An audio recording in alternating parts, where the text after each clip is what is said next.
भारत शिक्षण प्रसारक मंडळ द्वारा संचालित विश्व शांती विद्यालय तथा उच्च माध्यमिक विद्यालय सावली येथे 1 मे महाराष्ट्र दिन कामगार दिन म्हणून मोठा उत्साहात साजरा करण्यात आला।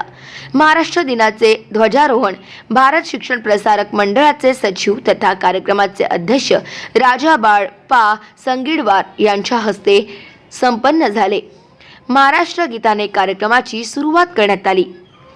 महाराष्ट्राच्या मातीत संत तुकाराम, संत रामदास, संत ज्ञानेश्वर, राष्ट्रसंत तुकडोजी महाराज, गाडगे महाराज यांच्यासारखे अनेक संत होऊन गेले। त्यांनी एक चांगला संदेश महाराष्ट्राला दिला। महात्मा फुले, सावित्रीबाई फुले, डॉक्टर बाबासाहेब आंबेडकर यांनी समाजात जनजागृतीचे काम केले। त्यांनी आपल्या लेखनातून संपूर्ण विश्वाला चांगला संदेश दिला।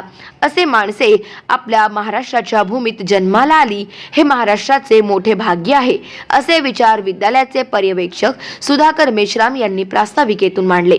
मंचावर प्रमुख पाहुणे मंडळाचे कोषाध्यक्ष डॉक्टर विजय शेंडे, मुख्याध्यापक रवींद्र मोपावार, मार्गदर्शक शरदचंद्र पोहनकर, संजय ढवस, किशोर संगीडवार, शेखर पॅरमवार उपस्थित होते। महाराष्ट्र दिनानिमित्त विद्यार्थ्यांनी भाषणे सादर केली। कार्यक्रमाचे संचालन धनंजय गुरनुले यांनी केले, तर आभार भुजंगराव आभारे यांनी मानले। कार्यक्रमाचे यशस्वीतेसाठी विद्यालयातील शिक्षक आणि शिक्षकेतर कर्मचारी यांचे सहकार्य लाभले। गाव माझा न्यूज करिता प्रवीण झोडे, सावली, चंद्रपूर।